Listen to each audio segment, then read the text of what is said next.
அன்பானவர்களே, உயர்வின் ரகசியம் எதுவென்றால், நம் வாயை திறந்து நம் நாவினால் நற்காரியங்களை பேசி அவைகளை நாம் வெளிப்படுத்துவது.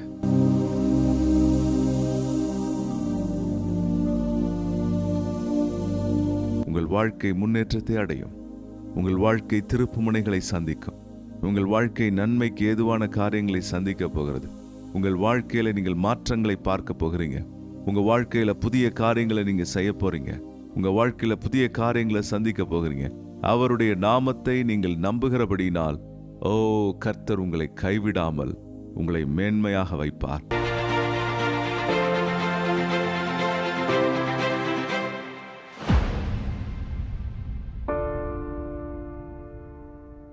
கர்த்தருக்குள் பிரியமானவர்களே, உங்கள் யாவரையும் ஆண்டவராகிய இயேசுவின் நாமத்தில் நான் வாழ்த்தி இந்த வீடியோ செய்திக்கு வரவேற்கிறேன். கர்த்தர் உண்மை உள்ளவர். அவர் உங்கள் மேல் மிகுந்த தயவும் இரக்கமும் கொண்டவராக இருக்கிறார். உங்கள் வாழ்வை புதுப்பிப்பதற்கும் உங்கள் வாழ்க்கையில் நன்மைகளை காண்பதற்கும் அவர் நல்ல திட்டங்களை வைத்திருக்கிறார் என்று அவருடைய வார்த்தை நமக்கு உறுதி கொள்ளுகிறது.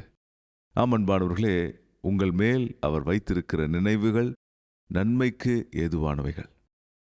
நம்முடைய வாழ்க்கையை கர்த்தர் நிச்சயமாக நடத்தி ஆசீர்வதிப்பார். இந்த நாளுக்காக நான் உங்களுக்கு ஒரு வசனத்தை வாசித்து அதன் பின்பு ஆண்டவர் நமக்கு சொல்லுகிற வார்த்தையை உங்களுக்கு சொல்ல விரும்புகிறேன். சங்கீதம் 9:10 கர்த்தாவே, உம்மை தேடுகிறவர்களை நீர் கைவிடுகிறதில்லை. ஆதலால் உமது நாமத்தை அறிந்தவர்கள் உம்மை நம்பியிருப்பார்கள். தாவீது ராஜாவினுடைய சங்கீதமாக இது இருக்கிறது. அன்பானவர்களே, தாவீது ராஜாவாக அபிஷேகம் பண்ணப்படுவதற்கு முன்பாக தன்னுடைய குடும்பத்தாரால் உதாசீனப்படுத்தப்பட்ட ஒரு மனுஷனாக காணப்பட்டார். தன்னுடைய வீட்டினரால் புறக்கணிக்கப்பட்டவராக காணப்பட்டார். அவருடைய வாழ்க்கை முழுவதும் அநேக விதமான ஏற்றங்கள் இரக்கங்களுமாயிருந்தது.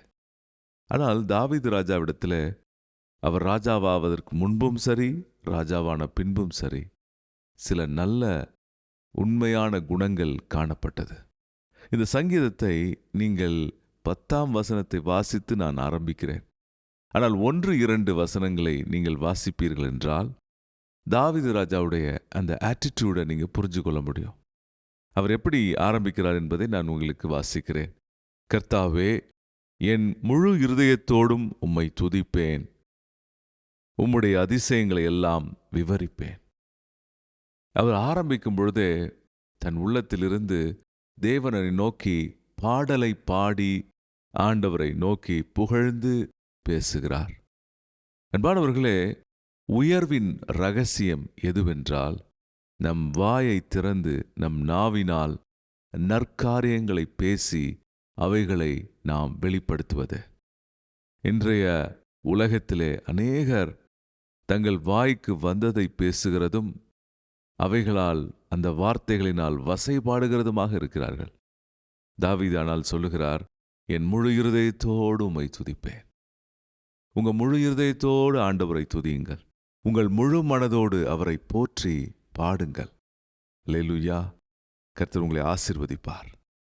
அவர் சொல்லுகிறார், நான் உம்மை முழு இருதயத்தோடு துதிப்பேன். அடுத்தது அவர் சொல்லுகிறார், உம்முடைய அதிசயங்களை எல்லாம் விவரிப்பேன். இன்றைக்கு நாம் அவருடைய அதிசயங்களை விவரிக்க முடிகிறதா? ஆண்டுடைய பிள்ளைகளாக நம்முடைய மனதிலே நன்றி உணர்வோடு நாம் அவருடைய அதிசயங்களை புகழ்ந்து பாடும்படிக்கு விவரிக்கும்படி அழைக்கப்பட்டிருக்கிறோம். பல வேளைகளிலே சிறு சிறு துன்பங்கள் கஷ்டங்கள் ஏற்படும் பொழுது அவைகளினாலே நாம் மனதை நோகடித்து நம் வாழ்க்கையை வீணடித்துக் கொள்கிறோம். சிலரெல்லாம் நான் பார்த்துருக்கேன், ஒரு சின்ன விஷயத்திற்கு மிகவும் மனம் கசந்து கொள்வார்கள். ஆனால் தாவீது சொல்லுகிறார், நான் ஆண்டவரே உம்முடைய அதிசயங்களை எல்லாம் விவரிப்பேன். அன்பானவர்களே, சிறு சிறு காரியங்களை தள்ளிவிடுங்கள். அன்பு பாவத்தை மூடுகிறது என்று வேதம் சொல்கிறது. தேவ அன்பினால் நிறைந்து காணப்படுங்கள். தேவன் மேல் நீங்கள் கொண்ட அன்பு பெருகட்டும். தேவன் மேல் கொண்ட அன்பு வளரட்டும். அவர் உங்களுக்காக தம்முடைய ஜீவனை கொடுத்து கல்வாரி சிலுவையில உங்களை ரட்சித்திருக்கிறார். அவருடைய தழும்புகளினால் உங்கள் ஆத்துமாவிலும் சரி, உங்கள் சரீரத்திலும் குணமானீர்கள். ஆகவே அவர் செய்த அதிசயங்களை விவரித்து விவரித்து சொல்லுங்கள். உங்கள் ஜெப நேரத்திலே சொல்லுங்கள். தாவீதைப் போல நம் வாழ்க்கையை நாம் அன்றாடம் காலையும் மாலையும் ஆரம்பிக்கலாம். அடுத்து அவர் சொல்லுகிறார், உம்மில் மகிழ்ந்து கலிகூறுவேன். இன்றைக்கு நாம் எதிலே மகிழ்ந்து கலிகூறுகிறோம்?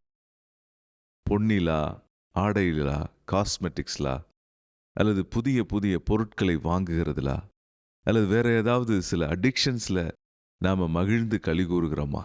எதில் நாம் மகிழ்ந்து கலிகூறுகிறோம்? சிலர் சாப்பிடுகிறதிலே மகிழ்ச்சியா இருக்காங்க. வகை வகையா சாப்பிட வேண்டும் என்று நினைக்கிறார்கள். சிலர் எப்போதும் தங்களுடைய சிற்றின்பங்களிலே மகிழ்ந்திருக்க விரும்புகிறார்கள். ஆனால் தாவீது சொல்லுகிறார், நான் உம்மில் கலிகூறுவேன், உம்மில் மகிழ்ந்து கலிகூறுவேன். Dear friends, celebrate the Lord. உங்கள் உள்ளத்தில் ஆண்டவரிலே மகிழ்ச்சியாயிருங்கள். எப்பேற்பட்ட தகப்பன் எனக்கு உண்டு, எப்பேற்பட்ட ஆண்டவர் எனக்கு உண்டு, எனக்கு அவர் நம்பிக்கையா இருக்கிறார் என்று சொல்லி அவரில் மகிழ்ந்து கலிகூறுங்கள். கவலைகளை மறந்து விடுங்கள். இயேசுவை, அவர் செய்த தியாகத்தை, அவர் பெற்றுக் கொடுத்த வெற்றியை நினைத்து அவருக்குள் கலிகூறுங்கள். நெகேமியா சொல்லுகிறார், கர்த்தருக்குள் மகிழ்ச்சியாயிருப்பதே என் பலன். ஆமன்பானவர்களே, 52 நாட்களில் அந்த எருசலேமின் அலங்கத்தை கட்டுகிற வேலையில் இருந்த நெகேமியாவிற்கு பல சவால்கள் வந்தது, பல தடைகள் வந்தது. அநேகர் நெகேமியாவை குறித்து மிகவும் தரக்குறைவான வார்த்தைகளை பேசி, இழிவுபடுத்துகிற வார்த்தைகளை பேசி அவரை மட்டம் தட்டி கொண்டே இருந்தாங்க. நீ கூட உங்களை யாராவது மட்டம் தட்டி கொண்டே இருக்கலாம். நீ செய்வது சரியில்லை, உன்னால் முடியாது என்று சொல்லிக்கொண்டே இருக்கலாம். நீங்கள் அதை நினைத்து ஒரு அழுகையையும் ஒப்பாரியும் வைக்க போறீங்களா? அல்லது ஆண்டவர் உங்களுக்கு தகப்பனாக இருக்கிறார், அவர் உங்களுக்காக யாவையும் செய்து முடித்திருக்கிறார் என்று விசுவாசத்தோடு இருக்க போறீர்களா? அதை நீங்கள் தீர்மானிங்கள். தாவீது விசுவாசத்தோடு சொல்லுகிறார், உம்மில் மகிழ்ந்து கலிகூறுவேன். ஆகவே அன்பானவர்களே, அவரில் மகிழ்ந்து கலிகூறுங்கள். ஏனெனில் அவர் சொல்லுகிறார், உன்னதமானவரே உமது நாமத்தை கீர்த்தனம் பண்ணுவேன். ஆண்டவருடைய பெயரை அவர் புகழ்ந்து போற்றுகிறார். இயேசு கிறிஸ்து என்ற அந்த பெயரை அறிந்திருக்கிற என் அன்பு பிள்ளைகளே, என் அன்பு சகோதர சகோதரிகளே, என்னுடைய அன்பு பெரியோர்களே, ஆண்டவருடைய நாமத்தை உங்கள் மேல் நீங்கள் தரித்திருக்கிறபடியினால் நீங்கள் ஜெயம் பெறுவீர்கள். ஆகவேதான் அந்த சங்கீதத்தை தொடர்ந்து நீங்கள் வாசிக்கும் பொழுது தாவீது சொல்லுகிறார், ஆண்டவரே, உம்மை தேடுகிறவர்களை நீர் கைவிடுகிறதில்லை. கர்த்தாவே, உம்மை தேடுகிறவர்களை நீர் கைவிடுகிறதில்லை. அவருடைய அந்த சங்கீதத்திலே அவருக்கு ஏற்படுகிற இன்னல்களை எல்லாம் அவர் ஆண்டவரிடத்திலே சொல்லிவிட்டு அவர் ஒரு நம்பிக்கையின், விசுவாசத்தின் வார்த்தையை பேசுகிறார். உம்மை தேடுகிறவர்களை நீர் கைவிடுகிறதில்லை. அன்பானவர்களை, நீங்கள் ஆண்டவரை தேடும் பொழுது உங்கள் வாழ்க்கை வெற்றி பெறும். நீங்கள் ஆண்டவரை தேடும் பொழுது உங்கள் வாழ்க்கையில நீங்கள் அடைகின்ற எல்லா நிந்தைகள் மாறும். நீங்கள் ஆண்டவரை தேடும் பொழுது உங்கள் வாழ்க்கை மாற்றத்திற்கு நேராக செல்லும். உங்களை அவர் கைவிடவே மாட்டார், ஒரு நாளும் கைவிட மாட்டார். அல்லேலூயா! உங்கள் ஆசீர்வாதங்கள் உங்களை வந்து சேரும். அவரை தொடர்ந்து நம்புங்க. அவருடைய அன்பிலே நீங்கள் நிலைத்திருங்க. உங்க உள்ளத்திலே எந்த கசப்புகள் வேண்டாம், எந்த வைராக்கியங்கள் வேண்டாம், எந்த விதமான பழிவாங்குகிற எண்ணங்கள் வேண்டாம். இயேசு உங்களை உயர்த்துவார். அவர் உங்களை ஆசீர்வதித்து தம்முடைய மகத்துவத்தால் நிரப்புவார். அமேன், அல்லேலூயா! ஆகவே அவரை தேடுகிறவர்களை நீர் கைவிடுகிறதில்லை என்று அவர் உறுதியாக சொல்லுகிறார். அடுத்ததாக அவர் சொல்லுகிறதை நான் வாசித்து நான் முடிக்கப் போகிறேன். ஆதலால் உமது நாமத்தை அறிந்தவர்கள் உம்மை நம்பியிருப்பார்கள். ஆம் அன்பானவர்களே, அவர் நம்மை கைவிடுகிறதில்லை என்கிறபடினால், இயேசு கிறிஸ்து என்று அவரை நாம் அறிந்திருக்கிறபடினால் நாம் நிச்சயமாக அவரை நம்பி ஜீவிக்க முடியும். We can truly trust the Lord and we can move forward. Hallelujah! நாம் நிச்சயமாக அவரை நம்பி அவருக்குள் நாம் முன்னேற முடியும். உங்கள் வாழ்க்கை முன்னேற்றத்தை அடையும். உங்கள் வாழ்க்கை திருப்புமுனைகளை சந்திக்கும். உங்கள் வாழ்க்கை நன்மைக்கு ஏதுவான காரியங்களை சந்திக்கப் போகிறது. உங்கள் வாழ்க்கையில நீங்கள் மாற்றங்களை பார்க்க போகிறீங்க. உங்க வாழ்க்கையில புதிய காரியங்களை நீங்க செய்ய போறீங்க. உங்க வாழ்க்கையில புதிய காரியங்களை சந்திக்க போகிறீங்க. அவருடைய நாமத்தை நீங்கள் நம்புகிறபடியினால், ஓ, கர்த்தர் உங்களை கைவிடாமல் உங்களை மேன்மையாக வைப்பார். உங்கள் சத்துருக்கள் சிதறண்டு போவதை நீங்க பார்ப்பீங்க. கர்த்தருக்குள் மேன்மை பாராட்டுங்க. அவருடைய நாமத்தை நீங்க உச்சிதமாக, அவருடைய நாமத்தை நீங்கள் உயர்ந்த அடைக்கலமாக கருதுங்கள். கர்த்தருடைய வெற்றி உங்களை தேடி வரும். அவருடைய மகிமை உங்களை மூடுகிறது. அவருடைய மகிமை உங்களை நிரப்புகிறது. அவருடைய மகிமையின் கரம் உங்களை சூழ்ந்து கொள்கிறது. நாம் ஜெபிக்கலாமா? அன்பானவர்களே, இப்பொழுதும் தாவீதைப் போல துதிக்க தீர்மானியுங்கள். தாவீதைப் போல கர்த்தருக்குள் மகிழ்ந்து கொண்டாடுங்கள். தாவீதைப் போல அவருடைய நாமத்தை அறிந்திருக்கிறதை நினைத்து உறுதியாயிருங்கள். உங்கள் காரியங்கள் கைகூடும். கர்த்தர் உங்களுக்கு காரியங்களை கைகூடி வர பண்ணுவார். உங்களுடைய பிஸ்னஸ்ல, உங்களுடைய ப்ராப்பர்ட்டியில, உங்களுடைய எல்லா விஷயத்திலும் அவரை நீங்கள் நம்ப உங்களுக்கு காரியங்கள் கைகூடும். சுலபமாக கைகூடி வருவதை நீங்க பார்ப்பீங்க. ஆண்டவரே, நீர் அப்படி செய்கிறபடியால் ஸ்தோத்திரம். உம்மை நாங்கள் உறுதியாய் நம்புகிறோம். எங்களை தாழ்த்தி ஒப்புக் கொடுக்கிறோம். ஆண்டவரே, புரளிகளை பேசுவதில்லை, வீண் காரியங்களை பேசுவதில்லை. தாவீதைப் போல ஆண்டவரே, உமக்குள் மகிழ்ந்து கலிகூறவும், உம்முடைய நாமத்தை ஸ்தோத்திரம் பண்ணவும், உம்முடைய அதிசயங்களை விவரிக்கவும் எங்களுக்கு உதவி செய்யும். உம்முடைய அன்பினால் நிரப்பும். ஒவ்வொருவரையும், இந்த நிகழ்ச்சியை பார்க்கிற ஒவ்வொருவரையும் உம்முடைய அன்பினால் நிரப்பும். மன சோர்வுகளை எடுத்து போடும். சமாதானத்தை கொடும். ஓ, உம்முடைய கிருபையை கொடும்.